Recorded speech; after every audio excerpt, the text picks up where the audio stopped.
এটা গুণের মানুষ না। বেনামাজি গুনাহগার যাদের ইবাদতের গুণ নাই, আল্লাহ বলবে ওদের আমলনামা বাম হাতে দেওয়া মানে নিশ্চিত জাহান্নামে যাবে।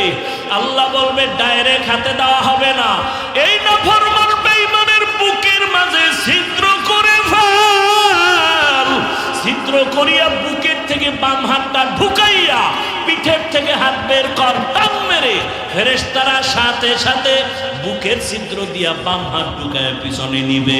আল্লাহ বাম হাতে পেছনে আমলনামা দিবেন, আর বলবে নাফরমান বেনামাজি বেপরদাওয়ালা বেঈমানের ঘাটটা ধইরা মোচড় দিয়া পেছনে ঘুরাইয়া দে। ফেরেশতারা বলা মাত্র 1 সেকেন্ড দেরি না, আল্লাহর অর্ডার পাওয়া মাত্র ঘাটটা ধরে মোচড় দিয়া পেছনে ফিরাবে। ও আমার পর্দার আড়ালের মা বোনেরা, ও আমার যুবক বাবারা, বৃদ্ধ বাবাজি, ভালো করে শুনে নেন। সাহাবায়ে কেরামদের আমল কত সুন্দর, এলেম কত সুন্দর, তাকওয়া কত সুন্দর, জিকির কত সুন্দর, নামাজ কত সুন্দর, কত সুন্দর তাদের আমল, কত সুন্দর তাদের তাকওয়া, কত সুন্দর তাদের আকীদা, কত সুন্দর তাদের ঈমান। এরপরও আল্লাহ কত খুশি হইয়া দুনিয়াতে জান্নাতের ঘোষণা দিলেন। এরপরও তাদের ইতিহাস দেখেন, রহমতের নবী নিজে বলেন, আমি এশার নামাজ পড়ে মসজিদে নববীর পাশে আমার হুজরা আয়েশার ঘর, আমি রাতের বেলা এশা পরে ঘুম, হঠাৎ করে কানের মধ্যে শুনি কান্নার আওয়াজ। কে এই রাতে কান্না করে? আমার কান সজাগ হয়ে গেছে। আমি ঘুম থেকে উঠলাম, উঠা বাহির হলাম, বাহির হইয়া মসজিদের দরজার কিনারায় গিয়া দেখি ভেতরে একটা লোক নামাজে দাঁড়ায় কান্না করে গভীর রাতে। আমি ভালো করে নজর করে দেখলাম এই গভীর রাতে নামাজে কে কান্না করে। ভালো করে তাকায় দেখলাম সাধারণ কেউ না, আমার কলিজার সাহাবী, আমার জান্নাতের আল্লাহর ঘোষণা প্রাপ্ত সাহাবী। জান্নাতি সাহাবীদের 10 জনের ভেতরে প্রথম সিরিয়ালে যিনি, তিনি নামাজে দাঁড়ায় দাঁড়ায় হাউ মাউ করে কান্না করেন। কে? আবু বকর সিদ্দিক রাদিয়াল্লাহু আনহু। নবী বলেন আমি অপেক্ষমান। আবু বকর নামাজ শেষ করে পিছনে তাকাইয়া দেখে রহমতের নবী দাঁড়ানো। আবু বকর আশ্চর্য হয়ে বলেন, ইয়া রাসূলুল্লাহ, আমি গোপনে আমার মাওলার সাথে আমি কথা বলতেছি, আপনি কেমনে আবার এখানে হাজির হলেন?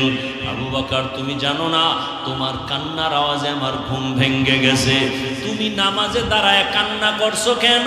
আবু বকর বলেন, ইয়া রাসূলুল্লাহ, আল্লাহর আদালতে কেমনে যে দাঁড়াবো,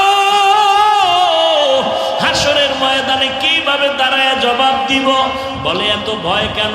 বলে আল্লাহর আদালতের ভয় বড় পাইতেছি। বলে জান্নাতের টিকিট আপনার হাতে রেডি, এরপরও কেন ভয়? বলেন ইয়া রাসূলুল্লাহ, আপনিই তো বয়ান করেছেন হাসরের ময়দান যেদিন কায়েম হবে, এই জমিন হবে কিয়ামতের মাঠ, আরাফার ময়দান সৌদি আরব হবে আল্লাহর এই স্টেজ, অথবা অনেকে বলছে সিরিয়ার জমিন। আল্লাহ যখন কিয়ামতের কায়েমের ঘোষণা দিবেন, সূর্যটা নিচে চলে আসবে, জমিন সব সমতল, মানুষগুলো ইসরাফিলের সিংহায় ল্যাংটা সব নারী পুরুষরা যার যার কবর থেকে দাঁড়াবে, দাঁড়ায় সব আল্লাহর আদালতে হাজির হয়ে যাবে। আল্লাহ বলবে সূর্য নিচে নেমে আয়, তোর যত মুখ উপরে আছে নিচে কর, যত তাপ আছে ছেড়ে দে। সূর্যের তাপে এই মাটির জমিনটা তামা হয়ে যাবে। অন্যদিকে জাহান্নামের আওয়াজ এত বিকট আওয়াজ যে আওয়াজে হাসরের ময়দানটা থরথর করে কাঁপতে থাকবে। আবু বকর বলেন, ইয়া রাসূলুল্লাহ, আপনিই বয়ান করেছেন এত ভয়ঙ্কর হবে হাসরের মাঠ। আল্লাহ নিজেও রাগ করে আওয়াজ দিবেন, লিমানিল মুলকুল ইয়াউম লিল্লাহিল ওয়াহিদিল কাহ্হার। এমন কঠিন অবস্থা হবে, নারী পুরুষ সব উলঙ্গ, মাথার মগজগুলো ভাতের মারের মতো ঘুরতে থাকবে। জাহান্নামের আওয়াজে সবাই পাগলের মতো হবে। নবীরা পর্যন্ত যাদের গুনাহ নাই তারাও কান্নায় বেকারার হয়ে যাবেন। আদম নবী কাঁদবেন নিজের চিন্তা, উপায় কি হবে। মুসা নবী কাঁদবেন, আমার উপায় কি হবে। ঈসা নবী কান্না করবেন, আমার উপায় কি হবে। এমন এক পরিস্থিতির মধ্যে নবীরা যদি কান্না করেন, আমি আবু বকরকে যদি আল্লাহ ডাক দেয়, আবু বকর আমার জান্নাত পাওয়ার জন্য কি নিয়ে আসছো, এমন কি আমল? আমি যদি বলি হে আল্লাহ তোমার জান্নাত আর তোমার মোহাব্বতে নামাজ তেলাওয়াত রোজার আমল নিয়ে আসছি, আল্লাহ যদি বলে আবু বকর যেইভাবে নামাজ চাইছিলাম ওইভাবে হক আদায় করে নামাজ পড়ো নাই, আমি যেইভাবে তেলাওয়াত করলে খুশি হতাম ওইভাবে তেলাওয়াত তুমি দিতে পারো নাই, যেইভাবে জিকির করলে আমি আল্লাহ নিজে খুশি হতাম ওইভাবে হক আদায় করে জিকির হয় নাই, যাও তোমার আমল তুমি নিয়ে জাহান্নামে যাও, আমার জান্নাত আমাকে দিয়া দাও। ওর দয়ার নবী তখন আমার উপায় কি হবে এই চিন্তা, আমি নামাজে দাঁড়ায় কান্না করতেছি। আবু বকরের যদি হালাত হয়, আপনি আমি তো মানুষের কাতারেই নাই, নামাজ নাই, রোজা নাই। আরে আমরা যে নামাজ পড়ি না, নামাজ কি নামাজ? আমগো নামাজ কোন নামাজ? আল্লাহ কোরআনে বলছেন আরাআইতাল্লাযী ইউকাযযিবু বিদ্দীন ফাযালিকাল্লাযী ইয়াদউল ইয়াতীম ওয়া লা ইয়াহুদ্দু আলা তাআমিল মিসকিন ফাওয়াইলুল লিল মুসাল্লিন। মুসল্লি নামাজীর জন্য ওয়াইল নামক জাহান্নাম। এবার বুঝেন যে কি নামাজ। ওয়াইল নামক ভয়ঙ্কর জাহান্নাম মুসল্লি যারা নামাজি তাদের জন্য। আমরা তো সেই নামাজ পড়ি মিথ্যা বলি, নামাজ পড়ি ওয়াদা খেলাফ করি, নামাজ পড়ি পর্দা করি না, নামাজ পড়ি সুদ খাই ঘুষ খাই, এই নামাজি আমরা। তাহলে আবু বকর যদি কান্না করেন, রাসূল নিজে কান্না করেন, সাহাবায়ে কেরাম সবার কান্না, আপনার আমার কি পরিমাণ কান্না করা উচিত? শুধু এতটুকু চিন্তা করেন এটা কিভাবে সম্ভব। ইসলাম মানলে এটা সম্ভব। ইসলাম একমাত্র শান্তির ঠিকানা। ইসলাম ছাড়া এক কিয়ামত পর্যন্ত জমিনে কেউ শান্তি দিতে পারবে না, পারবে না, পারবে না। সম্ভব? কোনোদিন সম্ভব না। ইসলাম কি বলে? বলে একজনের সাথে দেখা হয়েছে, শুরুতে সালাম, সেও আবার আপনাকে সালামের জবাব দিবে ওয়ালাইকুম আসসালাম। দুই দিক থেকে সালাম মানে কি? দুদিক থেকে শান্তির দোয়া চলতেছে, অশান্তি আসবে কিভাবে?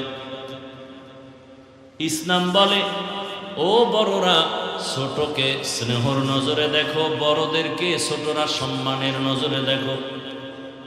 ছোটরা যাকে সম্মানের নজরে দেখবে ওই বড়দের সাথে কোনোদিন ছোটরা বেয়াদবি করবে না। ইসলাম বলে কর্মচারী কাজ করে, ঘাম ঝরার আগে বেতন দাও। ইসলাম বলে বোনের ইজ্জত রক্ষা করো, মায়ের ইজ্জত রক্ষা করো। মানুষের উপরে জুলুম করা যাবে না, গরিবের ক্ষতি করা যাবে না, জবান দিয়ে আঘাতমূলক কথা বলা যাবে না, হাতের দ্বারা আঘাত করা যাবে না। ইসলাম বলে তুমি একা পেট পুরে খাইও না, তোমার ভাইয়ের খবর নাও, মায়ের খবর নাও, বাবার খবর নাও, পরিবারের খবর নাও, প্রতিবেশীর খবর নাও। ধনীরা তোমার 100 টাকার থেকে 2.5 টাকা গরিবের দিয়ে দাও যাকাত। একান্ত যদি তুমি যাকাত নাও দাও, ফাঁকে ফাঁকে গরিবের সহযোগিতা করো, তোমার রিজিক বেড়ে যাবে। জবান দিয়া কোনোদিন গালি দিবা না, গালি দেওয়া হারাম। কারো সাথে মিথ্যা প্রতারণার ছলে কিছু বলবা না, মিথ্যা বলা হারাম। কারো দোষ পেছনে বলে তার সম্মান নষ্ট করবা না, গীবত করা হারাম। ইসলাম যেখানে যেখানে আছে সেখানে শান্তি আছে, যেখানে ইসলাম নাই সেখানে শান্তি নাই। এজন্যই বললাম কিয়ামত পর্যন্ত জমিনে যতদিন নবীর আদর্শ বাস্তবায়ন হবে না ততদিন পর্যন্ত জমিনে শান্তি কেউ দেখবে না। দেখেন না, আপন এখন তার কাউরি মারতে শত্রু লাগে না, দলের মধ্য থেকে এই শত্রু রেডি। এখন ইদানিং মরণের খবর কেমনে শুনি, কয় যার আপন যে বেশি সে তারে মেরে ফেলে।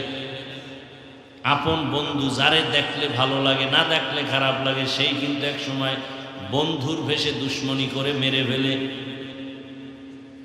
দুষ্ট লোকের মিষ্টি কথা ঘনিয়ে বসে কাছে, কথা দিয়া কথা নেয়, প্রাণে মারে শেষে। ইসলাম শান্তি। আমার ইসলাম না, ইসলাম তো একটাই, রসুলের ইসলাম। শোনার মানুষ নাই, বলার মানুষ নাই, বিরোধিতা করার মানুষের অভাব নেই। আল্লাহ হেদায়েত দান করুন। আমি যে আয়াত ও হাদিস পড়েছি তরজমাটা বলি, এরপরে কিছু ব্যাখ্যা।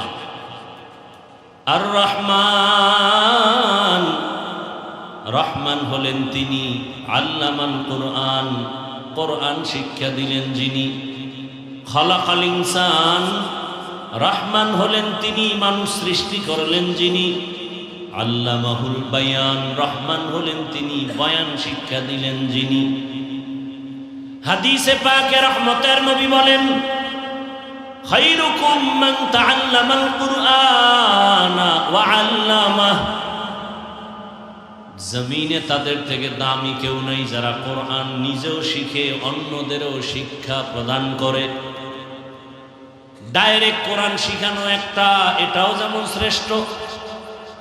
আর একটা শিক্ষা হলো কোরআন বুঝার জন্য, ব্যাখ্যা শিখার জন্য আরো অনেক ইলম শিখি আমরা, এটাও শ্রেষ্ঠ মজলিসের অন্তর্ভুক্ত। ইভেন এই যে আমরা এখানে বসছি, এখানেও কোরআন হাদিসের শিক্ষা দেওয়া হচ্ছে, ক্লাস করানো হচ্ছে, এটাও ওই শ্রেষ্ঠ মজলিসের অন্তর্ভুক্ত। এজন্যই তো নবী বলেন, এখানে বসা মাত্র জীবনের সকলের সবার সব গুনাহ মাফ। শুধু কি তাই, যতক্ষণে প্যান্ডেল মজলিস ভরা, অনবরত এখানে আল্লাহর রহমত অবতীর্ণ হতে থাকবে। রহমতের নবী বলেন, ঘর থেকে যখন আপনারা বের হয়েছেন, প্রত্যেকের সাথে 70,000 ফেরেশতার একটা কাফেলা আল্লাহ দিয়ে দিয়েছেন। ওই ফেরেশতারা প্রত্যেকের সাথে আছে, আপনার মাগফিরাতের দোয়া করতেছেন। এখানে বসে ইসলামের একটা মাসআলা শিখবেন, 100 রাকাত নফল নামাজের সওয়াব পেয়ে যাবেন। অনেকগুলো ইসলামের বিধিবিধান মাসআলা শিখতে পারলে 1000 রাকাত নফল নামাজের সওয়াব পেয়ে যাবেন। আতিনা ফি দারে দুনিয়া না হাসান, আতিনা ফি দারে উকবা না হাসান, ইয়া গিয়াসাল মুস্তাগীসিন ইহদিনা লিফতিখারা বিল উলুমে ওয়াল গিনা। হর গড়ি দে মে কো তু তৈয়ার है, जो न मांगे उससे तू बेजार है।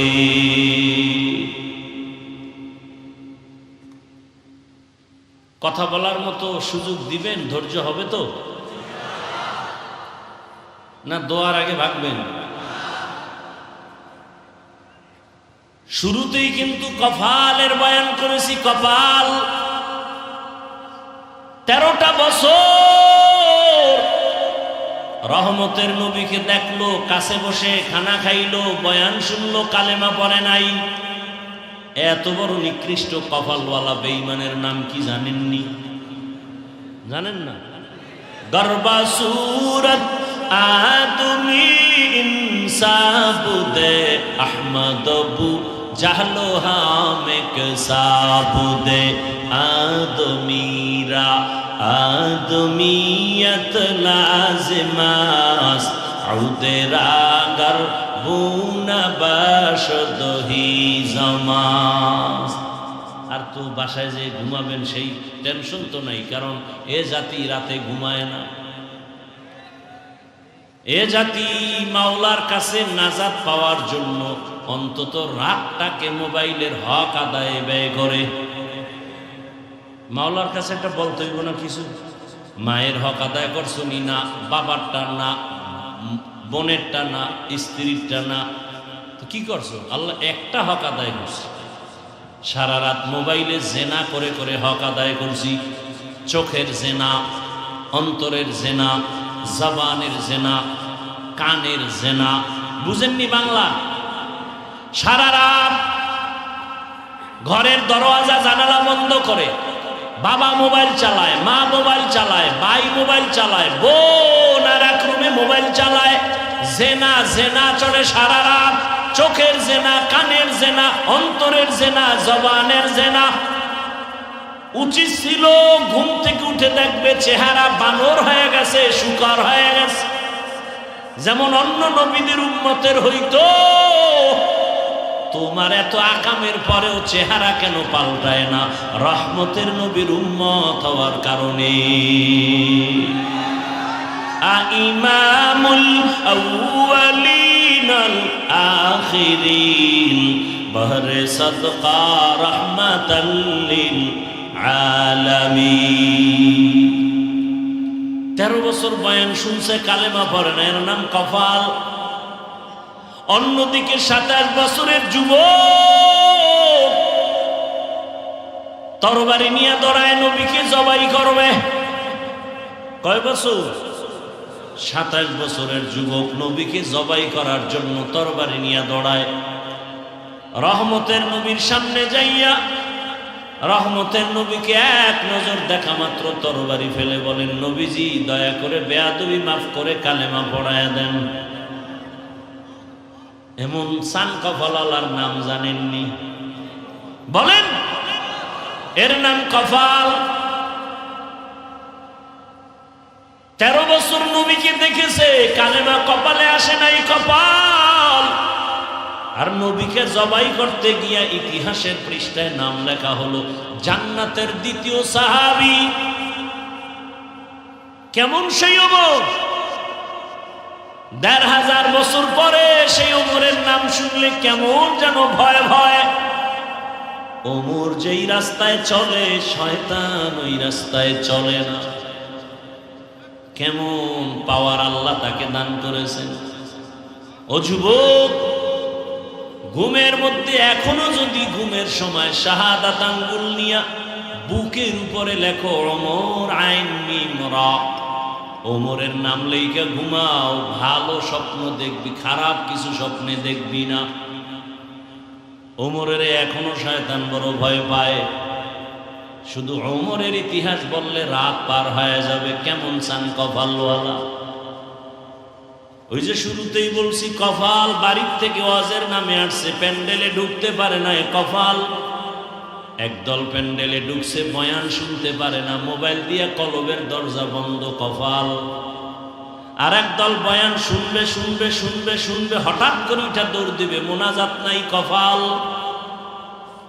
আর একদল ওমরের মেজাজ নিয়ে বসবে আর বলবে, হে মালিক, জীবনে তো গুনাহ কম করি নাই, আজকে ময়দানে তুমি নিয়ে আসছো, দোয়া না কইরা তওবা না কইরা আর বাড়ি যাব না। এমন কান্না দিয়া বাড়ি যাবে, ফজরে মসজিদে হাজির হয়ে যাবে। জিন্দেগি মে বন্দগি তু করনা হে,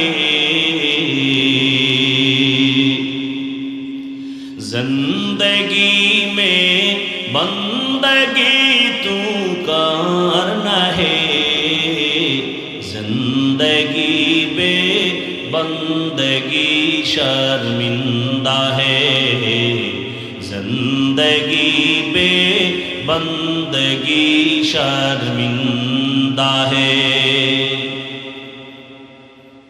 दुनिया में हो दुनिया का तलबगार ना हो, बाजार से गुजर हो खरीदार ना हो। ये दुनिया एक मिसले का गुज़फूल है, ये दुनिया एक मिसले का गुज़फूल है। जिंदगी में बंदगी तू करना है,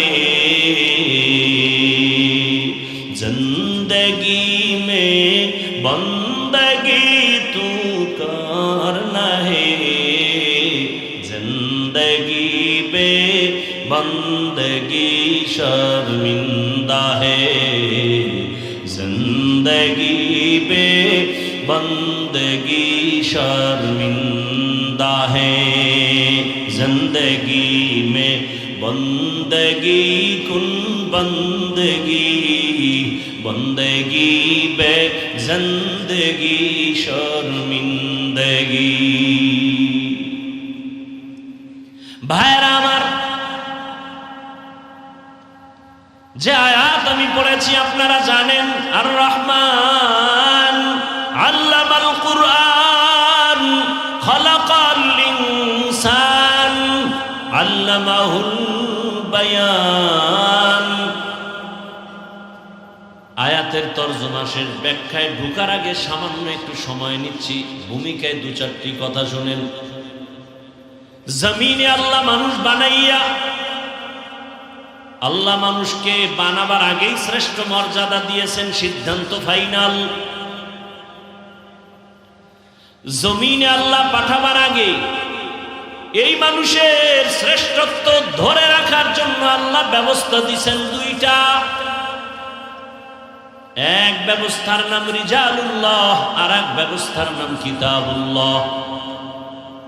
ব্যক্তি আর কিতাব, এই দুইটা ব্যবস্থা যারা গ্রহণ করে ধরে রেখে চলবে তারা দুনিয়ায় বাদশা, পরকালেও বাদশা। ব্যক্তিও মানতে হবে, কিতাবও মানতে হবে। ব্যক্তিদের মধ্যে শ্রেষ্ঠ ব্যক্তি রহমাতুল লিল আলামিন, আল্লাহর দেওয়া যত কিতাব আছে শ্রেষ্ঠ কিতাব হলো কুরআনুল কারীম। রহমতের নবী জমিনে আসছেন, আল্লাহ শ্রেষ্ঠ ব্যক্তি পাঠাইছেন, কিন্তু শ্রেষ্ঠ কিতাব এখনো দেন নাই।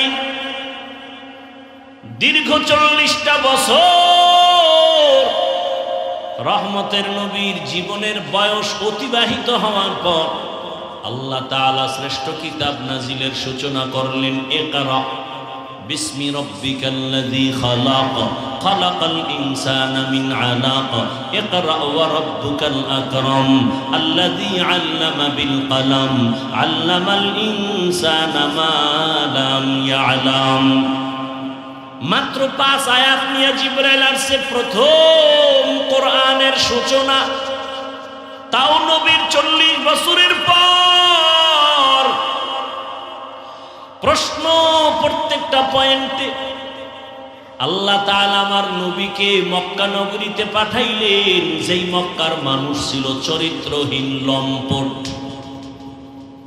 এত বড় খারাপ জায়গায় আল্লাহর পেয়ারা নবী, সৃষ্টির শ্রেষ্ঠ রহমতের নবীকে এত নাপাক মানুষের সমাজে পাঠালেন কেন? প্রশ্ন। বাইতুল্লাহর মতো এমন একটা ঘর, যে ঘরের দিকে তাকাইয়া থাকলেই সওয়াব সওয়াব সওয়াব। আপনাদের বেলকুচি থানার মধ্যে সুন্দর মসজিদ আছে না নাই? তাকায় থাকলে কোনো সওয়াবের গ্যারান্টি আছে? বাইতুল্লাহ এমন একটা ঘর, ইন্না আউয়ালা বাইতিন উযিআ লিন-নাস লাল্লাযী বিবাক্কাতা মুবারাকান ওয়া হুদা, মুবারাকান ওয়া হুদাল লিল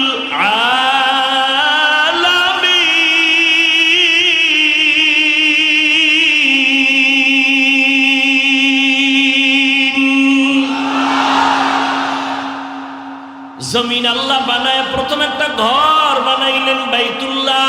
জমিনে কিচ্ছু নাই, কোনো প্রাণী নাই, জমিন আল্লাহ বানায় প্রথম বানালেন ঘর। নাম কি? আরো জোরে বলেন। ইবাদতের ঘর, হেদায়েতের ঘর, বসবাসের ঘর না ইবাদতের ঘর বানাইছেন মানুষের জন্য। কার জন্য? মানুষের জন্য ঘরটা বানায় দিছেন ইবাদতের ঘর। মানুষ এসে দুনিয়ায় থাকবে, বসবাসের ঘর না বানাইয়া ইবাদতের ঘর আগে বানাইলেন কেন? শুধু কেন কেন বলছি, জবাব হবে না। এত দামি ঘর, মানুষের জন্য ইবাদতের ঘর বানাইলেন, হেদায়েতের ঘর, বসবাসের ঘর কেন বানান নাই? কেন বানাইলেন না? আর এত সুন্দর ঘর যারে দেখলে সওয়াব, সেই ঘরের পাশের মানুষ কেন তো চরিত্রহীন লম্পট হলো কেন? আর সেই সমাজে সৃষ্টির শ্রেষ্ঠ মহানবীরে পাঠাইলেন কেন? সেই নবীকে হেদায়েতের জন্য দিলেন কুরআন। শাহরু রমাদানাল্লাযী উনজিলা ফীহিল কুরআন হুদাল লিন্নাস ওয়া বাইয়িনাতিম মিনাল হুদা ওয়াল ফুরকান। মানুষের হেদায়েতের জন্য কোরআন দিলেন 40 বছর পরে কেন? বুঝেননি কথা? কয় বছর পর? নবী কি অবুঝ? 40 বছর পর্যন্ত অবুঝ, তো পরে দিলেন কেন? দিলেন মক্কার মতো জায়গায় না দিয়া হেরা পাহাড়ে ঢুকাইয়া দিলেন কেন? কেন বুঝেননি? কেন? ভালো করে বুঝেন। আবার হেরা পাহাড়ের মধ্যে আমার রাসূল বাইতুল্লাহর দাম বেশি নাকি হেরা পাহাড়ের দাম বেশি? হেরা পাহাড়ের। 40টা বছর বেশিরভাগ সময় নবী বাইতুল্লাহ থেকে দূরে গিয়া হেরা পাহাড়ের গুহায় সময় কাটাচ্ছেন। যেই বাইতুল্লাহ পৃথিবীর প্রথম ঘর, হেদায়েতের ঘর, যেই বাইতুল্লাহ দেখলে সওয়াব, সেই বাইতুল্লাহ ছাড়িয়া নবী হেরা পাহাড়ে সময় কাটালেন কেন? সেই হেরা পাহাড়ের মধ্যে আমার আল্লাহ জিবরাইলের পাঠাইলেন, নবীরে কোরআন দিবেন। আল্লাহ কয়, নবী আপনি জিহ্বা নাড়ায় কষ্ট করবেন না। লা তুহাররিক বিহি লিসানাকা লিতাজালা বিহি ইন্না আলাইনা জামআহু ওয়া কুরআনাহ। আমি কোরআন আপনার সিনায় জমা করে দিব, আপনার কষ্ট করা লাগবে না। সেই নবীকে জিবরাইলের দিয়া সিনার সাথে সিনা লাগায়া জোরে জোরে চাপ দিয়া নবীর জ্বর উঠাইলেন কেন? কয় চাপ? শুনেন নাই কোনদিন? কয় চাপ? 3 চাপ। এমন জোরে শেষ চাপ, নবীর জ্বর। বুখারী শরীফের বারাত, নবী বলেন আমার উপরে মরণের কষ্ট শুরু। চাপ দিবেন কেন? চাপ দিবেন কেন? আল্লাহ নিজে কয় আমি সিনায় জমা করে দিব। চাপ দিবেন কেন? দিছেন 3বার দিছেন কেন? দিছেন জোরে দিলেন কেন? নবীরে অসুস্থ বানাইলেন কেন? কারণ আছে না নাই? ইলমেরা এজাজ করদন বেহিসাব খলকেরা দাদন জওয়াবে বাসওয়াব হক না দারদ দোস্তে খলকা জারেরা মিস্তে ই খসলত একে দিনদারেরা। কেন কেন মনে রাখবেন, হুজুরদের থেকে জবাব শুনে নিব। এই কেনর জবাব দিতে আমার 3.5 ঘন্টা লাগছে কুয়াকাটা আমার বাড়ির এক বয়ানে। খালি কেন কেন কেন, এরপরে জবাব শুরু।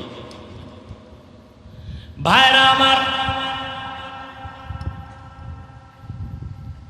আল্লাহ নবীকে কোরআন দিলেন 40 বছরের পর। নবী বসে নাই, দাওয়াত শুরু হয়ে গেল। এতদিন নামাজের কথা নাই, রোজার কথা নাই, তেলাওয়াত নাই, যাকাতের কথা নাই, কোরআন আসছে, দাওয়াত শুরু। নবী ঘুরেন আর বলেন কুলু লা ইলাহা ইল্লাল্লাহ তুফলিহুন। মান ক্বালা লা ইলাহা ইল্লাল্লাহ দাখালাল জান্নাহ। এক আল্লাহর ইবাদত করো। কয় আল্লাহ? এক আল্লাহর ইবাদত করো। ইয়া আইয়ুহান নাস উবুদু রাব্বাকুমুল্লাযী খালাকাকুম ওয়াল্লাযীনা মিন ক্বাবলিকুম লাআল্লাকুম তাত্তাকুন। ভাল লাগে না? কি কইলে ভাল লাগবে? আমার শিখাইয়া দাও। এই উত্তরবঙ্গের মানুষের বয়ান কোন লাইনে করলে ভাল লাগবে বলো? আমি সব লাইন পারি, খেলে আমার বলো। আমি শুরুতে এত কথা কইয়া বেড়া দিলাম, এরপরও শয়তান বিজয় হয়ে যাইতেছে। শয়তান খালি খোঁচা দিতেছে, আর কত উঠ। এক শয়তান পাশে বসা, আর এক শয়তান বডির ভিতরে, আর এক শয়তান প্যান্ডেলের বাইরে। বাইরের শয়তানের নাম জিন শয়তান, আশেপাশের সন্তানের নাম মানুষ শয়তান, শরীরের মধ্যে যেটা আছে এটার নাম নফস শয়তান। দুই শয়তানে লড়াইতেছে, আর কত উঠ। পরে মোবাইলে শুনে নিস। আবার অনেকের সাথে আবার টাইম দেওয়া না, রাত্র 12টার পরে মিস কলের জবাব দিতে হবে। আজকে আল্লাহ হেদায়াত দান করে। ও গো নবীর উম্মতেরা,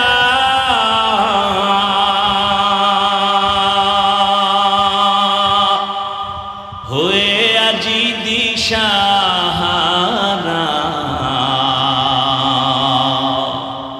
কোরআন হাদিসের চলো যখন যাহা চায় মনে, নবী বিনে কে তরাবে পুলসিরাত মিজানে, নবী বিনে কে তরাবে পুলসিরাত মিজানে। উম্মতের কান্ডারি নবী,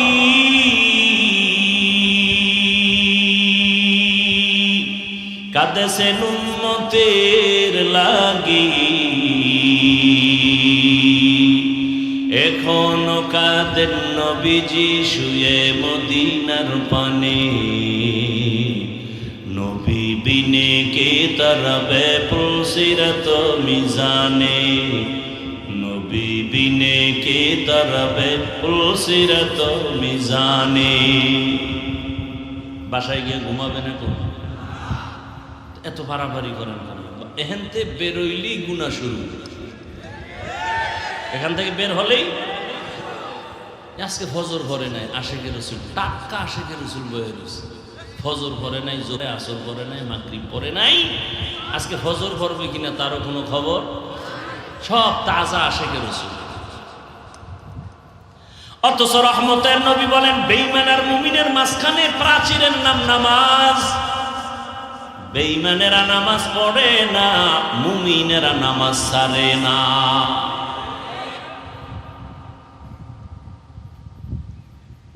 একটু শুনে যান, মানুষ কাকে বলে? মানুষ হতে পারি নাই।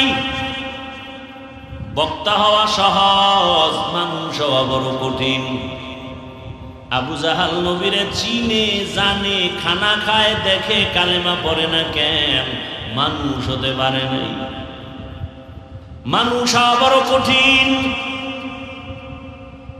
এত বয়ান আর বয়ান, দাওয়াত তাবলীগের বয়ান, পীর মাশায়েখের বয়ান, আমগো বক্তাদের বয়ান, এরপরেও কেন মসজিদে মুসল্লি নাই? আসল কাজ হলো মানুষ নেই। সব একটাই মেহনত। মানুষ যেদিন হবে, মাওলানা হওয়া লাগবে না, মুফতি হওয়া লাগবে না। মানুষ যদি হতে পারো, বিনা হিসাবে জান্নাত।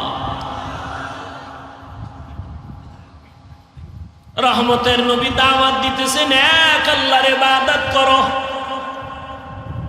কিছুদিন পর নবী আবার দাওয়াত দিতে যায়, কয় তোমরা রহমানের ইবাদত করো।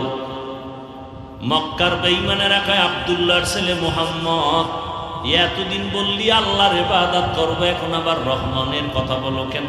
তোর আল্লাহ দুইজন নি? কয় না না না, দুইজন না। কয়জন? কয় একজন। তো জবাব দে, মানির রহমান, রহমান আবার কে? নবী বলেন, অপেক্ষা কর, আমার আল্লাহ রহমান কে? জবাব দিয়া আল্লাহ বলে, নবী ওদের জানায় দেন আমি রহমান কে। আর রহমান আল্লামাল কুরআন।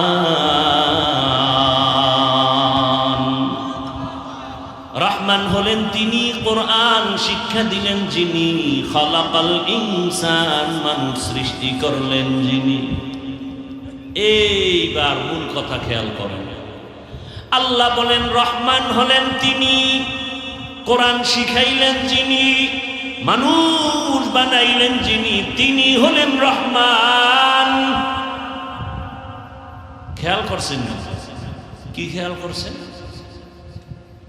আল্লাহ আগে কোরআন শিখাইছেন, তারপরে মানুষ বানাইছেন। বাস্তবে দেখি পুরা উল্টা, আমাদের সৃষ্টি আগে, শিক্ষা হলো পরে। দুনিয়াতে আসছি, বড় হয়েছি, তারপরে আলিফ বাতা কোরআন শিখছি। আল্লাহ কয় না না না, আমি আগে কোরআন শিখাইছি, তারপরে মানুষ সৃষ্টি করেছি। আর রহমান আল্লামাল কুরআন খালাকাল ইনসান। আল্লাহ মানুষ আগে সৃষ্টি করেন নাই, আগে কোরআন শিখাইছেন, এরপরে মানুষ সৃষ্টি করেছেন। আল্লাহ যতই বলেন, আমরা বাস্তবে তো দেখি যেটা চোখের সামনে। আমরা আগে কোরআন শিখি নাই, আমরা আগে জন্ম নিয়ে বড় হয়ে তারপরে কোরআন শিখছি। ও আল্লাহ গো, আপনি কেন উল্টা বললেন আমাদের সামনে? মুফাসসিরিনে কেরাম জবাব দেয়, ফি'লুল হাকিম লা ইয়াখলু আনিল হিকমা। হাকিমের কোনো কাজ হিকমত থেকে খালি না, জ্ঞানীদের কোনো কাজ জ্ঞান থেকে শূন্য না। আল্লাহ কেন বললেন? এর কারণ আল্লাহর আদালতে সব মানুষের কোনো দাম নাই, সব মানুষ জান্নাত পাবে না। বলে কোন মানুষ পাবে, কোন মানুষ পাবে না? জমিনে একদল মানুষ হলো বংশগত মানুষ, আর একদল মানুষ হলো জন্মগত মানুষ, আর একদল মানুষ হলো গুণের মানুষ। কয় দল হইল? জন্মগত মানুষ জান্নাত পাবে না, বংশগত মানুষের শুধু এই পরিচয় জান্নাত পাবে না, একমাত্র গুণের মানুষ পাবে জান্নাত। বংশগত মানুষ মানে আদম নবীর বংশে যারা আসছে, আদম নবীর বংশে তো হিন্দুরাও আসছে, বৌদ্ধরাও আসছে, সব নাকি হিন্দুরা অন্য নবীর, সব আদম নবীর বংশে। এই পরিচয় যদি জান্নাত পায়, বিধর্মীরাও জান্নাত পাবে? পাবে? পাবে না। অতএব বংশগত মানুষের পরিচয় জান্নাত হবে না। আমার আব্বা জানের ঔরসে আমার জন্ম, আমার আব্বা জান জন্মগত আমার বাবা, আমি তার জন্মসূত্রে সন্তান, এই পরিচয়ে জান্নাত পাওয়া যাবে না। আমার বাবার জন্মে আমি মানুষ হইতে পারি না, আমি একটা মানুষের সুরত ধারণ করে আসছি। আল্লাহ কয় আমার কাছে একমাত্র গুণের মানুষ জান্নাত পাবে। এবার গুণের মানুষ কাকে বলে শুনবেন তো, নাকি না অধৈর্য হয়ে যাইতেছে? গুণের মানুষ কাকে বলে শুনেন, ভালো একটা মূলনীতি মনে রাখবেন আজীবন। কোন বস্তু যদি বানায়, বানানেওয়ালা কোনো কাজের জন্য বানায় নাকি এমনি? কাজের জন্য বানায়। ভালো করে মনে রাখবেন এই মূলনীতি, উসুল। কোন বস্তু বানানেওয়ালা যেই কাজের জন্য বানাবে, ওই কাজ হলো ওই বস্তুটার গুণ, ওই কাজ। যেমন আমার সামনে মাউথ আছে, কথা বলি, মেশিনে আমার কথা টান দিয়া হর্ন থেকে কথাগুলো ইউনিটের মাধ্যমে বের করতেছে। এক কথায় এই মাউথ, এই মেশিন, এই মাইক বানাইলো কেন? বলে আওয়াজ দেওয়ার জন্য। তাহলে মাইকের কাজ কি? আওয়াজ না দেওয়া না দেওয়া? তাহলে এই বস্তুটা বানাইছে আওয়াজ দেওয়ার জন্য, এই মাইকের গুণ হলো আওয়াজ দেওয়া। বাতিওয়ালা বাতি বানানো কেন বানাইলো? অন্ধকার করার জন্য। কি কাজ? আলো দেওয়ার জন্য। তো বাতির গুণ কি? আলো দেওয়া। ঘড়িওয়ালা ঘড়ি বানাইছে টাইম দেওয়ার জন্য, ঘড়ির গুণ টাইম দেওয়া। পাখাওয়ালা পাখা বানাইছে বাতাস দেওয়ার জন্য, পাখার গুণ বাতাস দেয়া। মাইকের গুণ আওয়াজ দেওয়া, বাতির গুণ আলো দেওয়া, পাখার গুণ বাতাস দেয়া। যদি মাইক আওয়াজ না দেয়, সবাই বলবে এটাকে ফেলে দাও। কেন? বলে এটা গুণের মাইক না। বাতির গুণ আলো দেওয়া। বাতি যদি আলো না দেয়, বলবে ভেঙে ফেল, এটা গুণের বাতি না। পাখা যদি বাতাস না দেয়, বলে ফেলে দাও, এটা গুণের পাখা না। এতটুকু কথা বুঝছেননি? যেই বস্তু যেই কাজের জন্য বানানো হয় ওই কাজ হলো বস্তুটার গুণ। ভালো করে বুঝো, মাইকের গুণ আওয়াজ দেওয়া, বাতির গুণ আলো দেওয়া, পাখার গুণ বাতাস দেয়া। এবার আপনারা একটু বলবেন জানা থাকলে, আমাদের মতো মানুষ আল্লাহ কোন কাজের জন্য বানাইছেন? বিড়ি টানার জন্য। ওয়ামা খালাকতুল জিন্না ওয়াল ইনসা ইল্লা লিয়াবুদুন।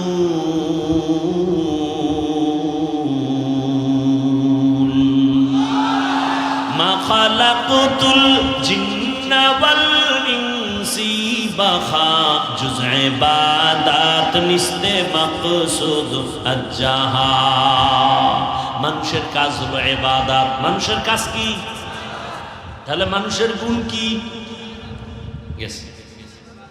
এক কথা একটু একটা শব্দ ঘুরে গেছি, মনে হয় আসমান মাথায় ঘুরে গেছে। মানুষের কাজ ইবাদত। তা যেই বস্তু যেই কাজের জন্য বানায় ওই কাজ ওই বস্তুটার গুণ। আমাদের বানাইছেন ইবাদতের কাজের জন্য, আমাদের ইবাদত করাটাই গুণ। ইবাদত করলে আমি গুণের মানুষ। মাইক আওয়াজ দিলে গুণের মাইক, বাতি ঠিকমতো আলো দিলে গুণের বাতি, পাখা যদি ঠিকমতো বাতাস দেয় গুণের পাখা, মানুষ যদি ঠিকমতো ইবাদত করে গুণের মানুষ। মাইক যদি আওয়াজ না দেয় গুণের মাইক না লাথি মেরে ফালায়া দে। মানুষ তোর গুণ হলো ইবাদত। ইবাদত না নিয়ে যদি আজরাইলের হাতে ধরা পড়ে যাও, আল্লাহ বলবে কে লাথি মেরে জাহান্নামে ফেলায় দে। এটা গুণের মানুষ না। যার ইবাদত নাই ও মানুষ সুরতে আবু জাহিল্লা মানুষ, ওর নাম শুনলে কেন বলে ওর উপরে গজব। ফেরাউন না মানুষ, ওরে কেন মানুষ বদদোয়া করে লানাতুল্লাহি আলাইহি। নমরুদ একটা মানুষ, ও কেন মানুষের অভিশপ্ত, ওর উপরে মানুষের অভিশাপ কেন? বলে মানুষ গুণের মানুষ, গুণের মানুষ না। আল্লাহ বলবে গুণের মাইক যেমন মানুষ ফেলে দেয় এটা গুণের মাইক না। কিয়ামতের ময়দানে আল্লাহ বলবে যারা গুণের মানুষ না ওদের ধর, ওদের জাহান্নামের শিকল লাগায় লাইনে দাঁড় করা। আমি ওদের বাম হাতে আমলনামা দিব। বাম হাতে যাদের আমলনামা দিবে, বেনামাজি গুনাহগার যাদের ইবাদতের গুণ নাই, আল্লাহ বলবে ওদের আমলনামা বাম হাতে দেওয়া মানে নিশ্চিত জাহান্নামে যাবে। আল্লাহ বলবে ডাইরেক্ট হাতে দেওয়া হবে না। এই নাফরমান বেঈমানের বুকের মাঝে ছিদ্র করে ফেল। ছিদ্র করিয়া বুকের থেকে বাম হাতটা ঢুকাইয়া পিঠের থেকে হাত বের কর, টান মেরে ফেরেশতারা সাথে সাথে বুকের ছিদ্র দিয়া বাম হাত ঢুকায় পিছনে নিবে। আল্লাহ বাম হাতে পেছনে আমলনামা দিবেন। আর নাফরমানকে বলবে এই বেঈমান ইকরা কিতাবাকা কাফা বিনাফসিকাল ইয়াউমা আলাইকা হাসিবা। পড়, জীবনে কোথায় কি অন্যায় করছো সব দেখা, আমলনামায় হিসাব রেডি কর। ফেরেশতারা বলবে আল্লাহ মাথা এদিকে, হাত পেছনে, চোখ দুইটা সামনে, হাত পেছনে, আমলনামা পেছনে। পড়বে কেমনে? ও তো দেখে না। আল্লাহ আবার রাগ করবেন আর বলবে নাফরমান বেনামাজি বেপরদাওয়ালা বেঈমানের ঘাটটা ধইরা মোচড় দিয়া পেছনে ঘুরাইয়া দে। ফেরেশতারা বলা মাত্র 1 সেকেন্ড দেরি না, আল্লাহর অর্ডার পাওয়া মাত্র ঘাটটা ধরে মোচড় দিয়া পেছনে ফিরাবে। ও যুবক বাবারা, তোমার বিবেক যদি বলে আল্লাহর কোরআন সত্য, আমার এই কথাও কোরআনের বয়ান সত্য। ইয়া আইয়ুহাল্লাযীনা আমানু কু আনফুসাকুম ওয়া আহলিকুম নারা আকুদুহান নাস ওয়াল হিজারা আলাইহা মালাইকাতুন গিলাযুন শিদাদুন লা ইয়াসুনাল্লাহা মা আমারাহুম ويفعلون ما يؤمرون।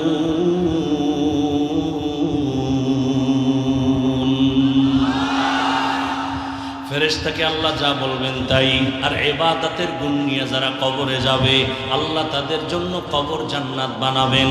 হাসরের ময়দানে আল্লাহ অর্ডার করবে, এই নাজাত পানেওয়ালা নেক আমলওয়ালারা, তোমরা যারা ইবাদতের গুণ নিয়ে আসছো তোমরা খবরদার সূর্যের গরম সহ্য করতে পারবা না। আমি আল্লাহর কুদরতের ডান পাশে আরশে আজিম, ওখানে গিয়ে তোমরা অপেক্ষা করো। ইয়া আইয়াতুহান নাফসুল মুতমাইন্নাহ ইরজিই ইলা রাব্বিকি রাদিয়াতাম মারদিয়াহ ফাদখুলি ফি ইবাদি ওয়াদখুলি জান্নাতি। আগে জান্নাত না, আগে আমার মোহাব্বতের বান্দাদের কাফেলায় ঢোক, এরপরে হলো জান্নাত। ও আমার বাবারা, মানুষের গুণ হলো ইবাদত। আর ইবাদত কোন সিস্টেমে করব? মন গড়া করলে হবে না, ইবাদতের নিয়ম জানা লাগবে, নিয়ম জানতে হবে। ইবাদতের নিয়ম জানতে হলে কোরআন লাগবে, কোরআন বুঝতে হলে হাদিস লাগবে। তুমি পড়তে পারো না, আলেম লাগবে, আলেম থেকে কোরআন হাদিস যাই না, ইবাদতের নিয়ম শিখা। ইবাদত করলে তুমি গুণের মানুষ, আর গুণের মানুষের জন্য বিনা হিসাবে জান্নাত। তাহলে কি প্রমাণ হলো? আল্লাহ এই কথা বুঝাবার জন্য বলে, আমি আগে মানুষ বানাই নাই, আগে কোরআন শিখাইছি, তারপরে মানুষ বানাইছি। অর্থাৎ যারা আলেম ওলামাদের কাছে যাইয়া কোরআন শিখা ইবাদত করবে তারা গুণের মানুষ। তাহলে গুণের মানুষ হওয়ার আগে কোরআন লাগবে, কোরআন দিয়া ইবাদত বুঝবে, তারপরে করবে, তারপরে গুণের মানুষ। আল্লাহ দেখে ইঙ্গিত করে বলেন, আমি আগে কোরআন শিখাইছি, তারপরে মানুষ বানিয়েছি। আর রহমান আল্লামাল কুরআন খলাকাল ইনসান, আমি আগে কোরআন শিখাইয়া ইবাদতের মাধ্যমে গুণের মানুষ বানাইছি। অতএব যারা উলামায়ে কেরামের কাছে যাইয়া কোরআন হাদিসের মাধ্যমে যারা ইবাদত করবা, আলেম ওলামাদের পরামর্শ নিয়া যারা মানুষ ইবাদত করে গুণের মানুষ হইবা, তাদের জন্য আমি আল্লাহ জান্নাত বানায় রাখছি। এজন্যই বলছি বাবা, আমি হাফিজুর রহমান তো মানুষই না। বাদ দাও, আমরা যাদের থেকে লেখাপড়া শিখছি তারা আরো কত আল্লাহওয়ালা, তারা যাদের থেকে ইলম আনছেন তারা আরো আল্লাহওয়ালা। এক পর্যায়ে সাহাবায়ে কেরাম তো আরো বড় দামি। কেমন দামি? 10 জন সাহাবার নামে আল্লাহ জান্নাতে টিকিট দিয়েছেন, ঠিক নেই? দুনিয়াতে টিকিট পাইছেন। জানা থাকলে বলেন, প্রথম 10 জনের মধ্যে প্রথম তার নাম কি বলেন? দ্বিতীয় জনের নাম কি? এইভাবে কতজন? তাদের ইতিহাসটা একটু খেয়াল করেন না? ও আমার পর্দার আড়ালের মা বোনেরা, ও আমার যুবক বাবারা, বৃদ্ধ বাবাজি, একটু ভালো করে শুনে নেন। সাহাবায়ে কেরামদের আমল কত সুন্দর, এলেম কত সুন্দর, তাকওয়া কত সুন্দর, জিকির কত সুন্দর, নামাজ কত সুন্দর, কত সুন্দর তাদের আমল, কত সুন্দর তাদের তাকওয়া, কত সুন্দর তাদের আকীদা, কত সুন্দর তাদের ঈমান। এরপরও আল্লাহ কত খুশি হইয়া দুনিয়াতে জান্নাতের ঘোষণা দিলেন। এরপরও তাদের ইতিহাস দেখেন। রহমতের নবী নিজে বলেন, আমি এশার নামাজ পড়ে মসজিদে নববীর পাশে আমার হুজরা আয়েশার ঘর, আমি রাতের বেলা এশা পড়ে ঘুম, হঠাৎ করে কানের মধ্যে শুনি কান্নার আওয়াজ। কে এই রাতে কান্না করে? আমার কান সজাগ হয়ে গেছে। আমি ঘুম থেকে উঠলাম, উঠা বাহির হলাম। বাহির হইয়া মসজিদের দরজার কিনারায় গিয়া দেখি ভেতরে একটা লোক নামাজে দাঁড়ায় কান্না করে গভীর রাতে। আমি ভালো করে নজর করে দেখলাম, এই গভীর রাতে নামাজে কে কান্না করে। ভালো করে তাকায় দেখলাম সাধারণ কেউ না, আমার কলিজার সাহাবী, আমার জান্নাতের আল্লাহর ঘোষণা প্রাপ্ত সাহাবী।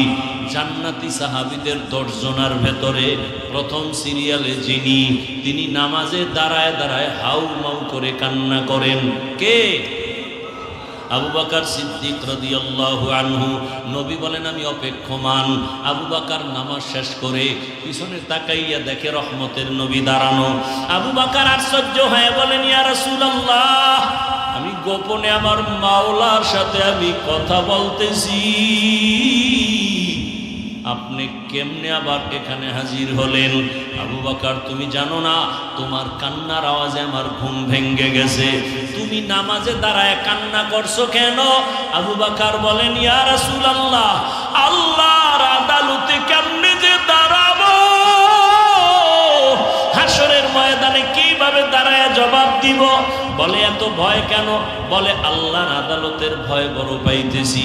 বলে জান্নাতের টিকিট আপনার হাতে রেডি, এরপরও কেন ভয়? বলেন ইয়া রাসূলুল্লাহ, আপনিই তো বয়ান করেছেন হাশরের ময়দান যেদিন কায়েম হবে, এই জমিন হবে কিয়ামতের মাঠ, আরাফার ময়দান সৌদি আরব হবে আল্লাহর এই স্টেজ, অথবা অনেকে বলছে সিরিয়ার জমিন। আল্লাহ যখন কিয়ামতের কায়েমের ঘোষণা দিবেন, সূর্যটা নিচে চলে আসবে, জমিন সব সমতল, মানুষগুলো ইসরাফিলের সিংহায় ল্যাংটা সব নারী পুরুষরা যার যার কবর থেকে দাঁড়াবে, দাঁড়ায় সব আল্লাহর আদালতে হাজির হয়ে যাবে। আল্লাহ বলবে সূর্য নিচে নেমে আয়, তোর যত মুখ উপরে আছে নিচে কর, যত তাপ আছে ছেড়ে দে। সূর্যের তাপে এই মাটির জমিনটা তামা হয়ে যাবে। অন্যদিকে জাহান্নামের আওয়াজ এত বিকট আওয়াজ যে আওয়াজে হাশরের ময়দানটা থরথর করে কাঁপতে থাকবে। আবু বকর বলেন ইয়া রাসূলুল্লাহ, আপনিই বয়ান করেছেন এত ভয়ঙ্কর হবে হাশরের মাঠ। আল্লাহ নিজেও রাগ করে আওয়াজ দিবেন, লিমানিল মুলকুল ইয়াউম লিল্লাহিল ওয়াহিদিল কাহ্হার। এমন কঠিন অবস্থা হবে, নারী পুরুষ সব উলঙ্গ, মাথার মগজগুলো ভাতের মারের মতো ঘুরতে থাকবে। জাহান্নামের আওয়াজে সবাই পাগলের মতো হবে। নবীরা পর্যন্ত যাদের গুনাহ নাই তারাও কান্নায় বেকারার হয়ে যাবেন। আদম নবী কাঁদবেন নিজের চিন্তা, উপায় কি হবে। মুসা নবী কাঁদবেন আমার উপায় কি হবে। ঈসা নবী কান্না করবেন আমার উপায় কি হবে। এমন এক পরিস্থিতির মধ্যে নবীরা যদি কান্না করেন, আমি আবু বকরকে যদি আল্লাহ ডাক দেয়, আবু বকর আমার জান্নাত পাওয়ার জন্য কি নিয়ে আসছো, এমন কি আমল? আমি যদি বলি হে আল্লাহ তোমার জান্নাত আর তোমার মহব্বতে নামাজ তেলাওয়াত রোজার আমল নিয়ে আসছি, আল্লাহ যদি বলে আবু বকর যেইভাবে নামাজ চাইছিলাম ওইভাবে হক আদায় করে নামাজ পড়ো নাই, আমি যেইভাবে তেলাওয়াত করলে খুশি হতাম ওইভাবে তেলাওয়াত তুমি দিতে পারো নাই, যেইভাবে জিকির করলে আমি আল্লাহ নিজে খুশি হতাম ওইভাবে হক আদায় করে জিকির হয় নাই, যাও তোমার আমল তুমি নিয়ে জাহান্নামে যাও, আমার জান্নাত আমাকে দিয়া দাও। ওর দয়ার নবী তখন আমার উপায় কি হবে এই চিন্তা আমি নামাজে দাঁড়ায় কান্না করতেছি। আবু বকরের যদি হালাত হয়, আপনি আমি তো মানুষের কাতারেই নাই, নামাজ নাই, রোজা নাই। আরে আমরা যে নামাজ পড়ি না, নামাজ কি নামাজ?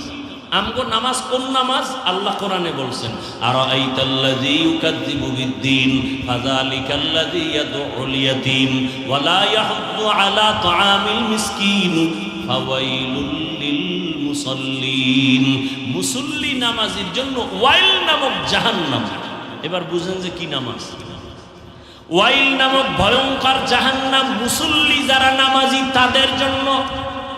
আমরা তো সেই নামাজ পড়ি মিথ্যা বলি, নামাজ পড়ি ওয়াদা খেলাফ করি, নামাজ পড়ি পর্দা করি না, নামাজ পড়ি সুদ খাই ঘুষ খাই, এই নামাজি আমরা। তাহলে আবু বকর যদি কান্না করেন, রাসূল নিজে কান্না করেন, সাহাবায়ে কেরাম সবার কান্না, আপনার আমার কি পরিমাণ কান্না করা উচিত বলার সময় নাই। সাহাবাদের জীবনী আমাদের আদর্শ। এত কান্না নিজেরা করেছেন। একজন সাহাবী নবীজির একটা আদেশ একটু মানছে, ঠিক একটু দেরি, সাথে সাথে মানে না। নবীর মনে কষ্ট, কথা বন্ধ, সালাম বন্ধ। নবী মসজিদে আসে, সাহাবিও আসে, নবী তাকান না, কথাও বলেন না। সাহাবীর মাথা গরম হয়ে গেছে, আমি বোধহয় মইরা যাব, নবী যদি না তাকায়, সালাম না নেয়, আমার মতো পোড়া কপাল কেউ নাই। এতটা ভয়, ঘরের মধ্যে গিয়া বিবিরে কয়, বিবি আমার কপাল খারাপ, সব ঘুমায় গেছে। এইবার কয়, বিবি চলো একটা রশি হাতে নাও, মসজিদের মধ্যে চলো, নবীর মসজিদে নববী। মসজিদে নববীর মধ্যে আসিয়া বিবি আর সাহাবী আর কেউ নাই। মসজিদে ঢুকে একটা খুঁটির গোড়ায় বৈশা কয়, ও বিবি রশি দিয়ে আমার হাত পিছনে দিয়া খুঁটির সাথে ভালো করে বাঁধো, পিছনে বাঁধো। এমন বাঁধা বাঁধবা যে আমার এই রশির বান কাউকে খুলতে দেয়া হবে না। আমার রসুল আমার উপরে বেজার, আমার খানা খেয়ে লাভ নাই, বেঁচে থেকে আমার সার্থকতা নাই। বিবি তুমি আমাকে ভালো করে বেঁধে ঘরে যাও, আসবা না। আমি এখানে বসে আমার মাওলার কাছে এমন কাঁদাই যে কাঁদবো, যতদিন পর্যন্ত আল্লাহ আয়াত দিয়া নবীকে বলবেন না আমারে মাফ করছেন, ততক্ষণ কান্না বন্ধ করব না। সাহাবী খুঁটির গোড়ায় রশি দিয়া বাঁধা, কান্না বন্ধ নাই। নামাজ পড়ে ইশারা ইঙ্গিতে কান্না চলছে, এমন কান্না নবী তাকান না, কথাও বলেন না। নবী নামাজ পড়ায় চলে যান, অন্যদের সাথে কথা চলে, সাহাবীর সাথে কথা নাই। এমন কান্না কাঁদতেছে, রাতে এমন পরিমাণ কান্না। অনেকদিন পর আল্লাহ পাক আয়াত দিয়া ওই সাহাবীর নামে ঘোষণা দিলেন, ওকে মাফ করে দিলাম। নবী এবার আসছে হাসি মুখে, ও সাহাবী আয়াত চলে আসছে, জিব্রাইল আসছে, আল্লাহ তোমার তওবা কবুল করে ফেলেছেন, তোমারে আল্লাহ মাফ করেছেন, তুমি এবার বিদায় নাও, মনের কষ্ট দূর করো। সাহাবী কাঁদেন আর বলেন, ইয়া রাসূলুল্লাহ আমার রশির বান আপনি না খুললে আমি কাউকে খুলতে দিব না। আপনি যদি আমার উপরে খুশি মনে আমার রশির বানটা খুলিয়া দেন, আমি মনে করবো আল্লাহর উপরে খুশি হয়েছে। রহমতের নবী নিজ হাতে বান খুলে দিলেন। আজও মদিনায় যাও। আমি কয়েকদিন আগে মদিনার নববীতে গেলাম, রিয়াজুল জান্নায় আমাদের বাংলাদেশিরা ওখানে ডিউটি করে, 10 মিনিটের বেশি টাইম দেয় না, পুলিশ সরায়া দেয়। ওরা বলল, হুজুর আপনি মোহাব্বতে এক কোনায় বইয়া ইবাদত করেন, আপনাকে পুলিশ কিছু বলবে না, আমরা বলে দিচ্ছি। পুলিশ আইসা আমার পাশ দিয়ে যায়, আমি বসি এক খুঁটির গোড়ায় বসি, উপরে তাকায় দেখি খুঁটির গোড়ায় নাম লেখা সতুনে উস্তুনে হান্নানা। সুযোগ পেলে ওখানে গিয়ে 2 রাকাত নামাজ।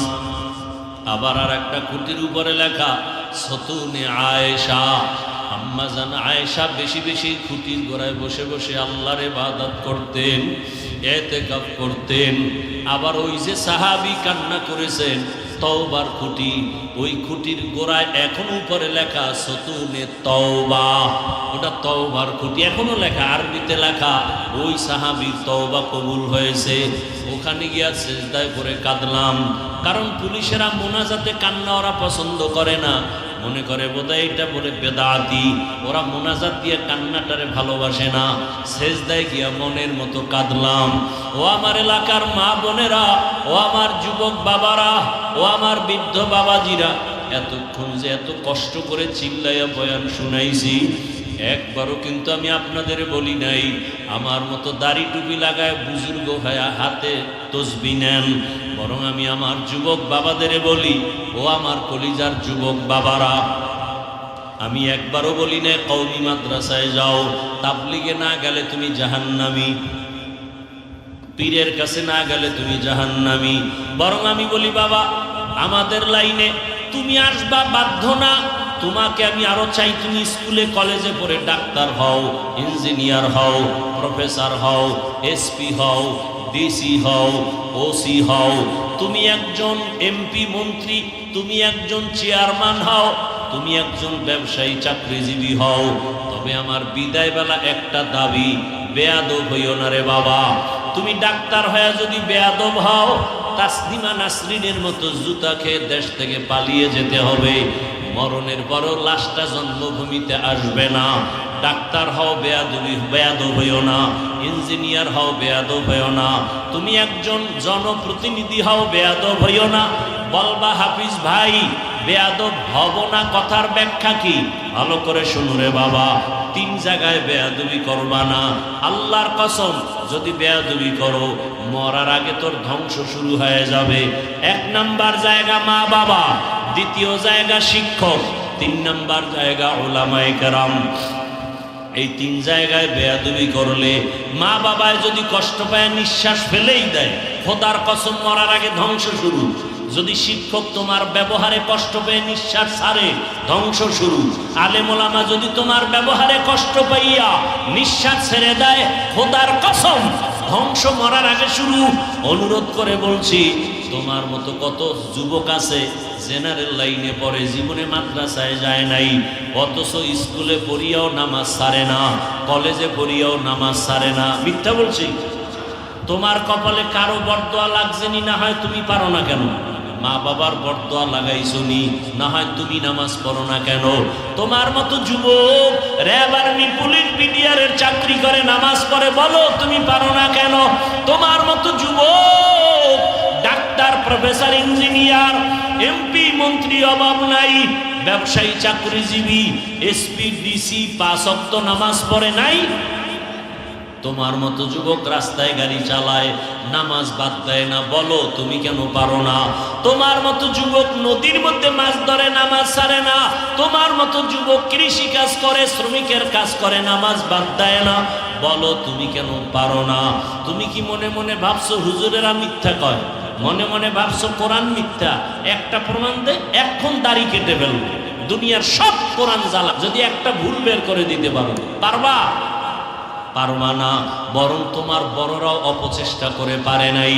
অতএব তোমার হাতে পায়ে বিনয়ের সাথে অনুরোধ করে ধরে বলি, আর নামাজ ছাড়িও না। জীবনে মনের ঝাল মিটায় এত গুনাহ কম করো নাই। মনে শখ লাগছে নামাজ পড়বা না, পড়ো নাই। মনে শখ আসছে দাড়ি কাটবা, কেটেছো। মনে শখ লাগছে পার্কে যাবা, দৌড়ায় গেছো। মনে শখ লাগছে সারা রাত মোবাইলে গুনাহ করবা, করেছো। এখনো কি তওবা করবা না?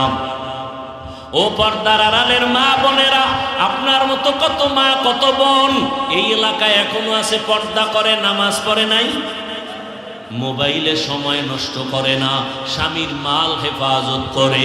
আম্মা জানেরা, বোনেরা, আপনারা কেন নামাজ পড়তে পারেন না? কয়দিন আর মার্কেটে ঘুরিয়া নিজের ইজ্জত নষ্ট করবেন?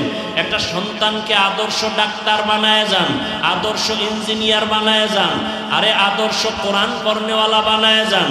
আপনার সন্তান যদি আপনার আদর্শ পাইয়া সুন্দর ব্যবহার দেয়, কোরআন শিখতে পারে, ডাক্তার হইয়াও কোরআন তেলাওয়াত করবে, নামাজের সময় নামাজ আদায় করবে, আপনাদের জন্য দোয়া করবে, ওলামায়ে কেরামের সাথে সুন্দর আচরণ করে চলবে, এমন ডাক্তার হতে পারলে আপনার সন্তানও ধন্য, আপনার জীবনও ধন্য।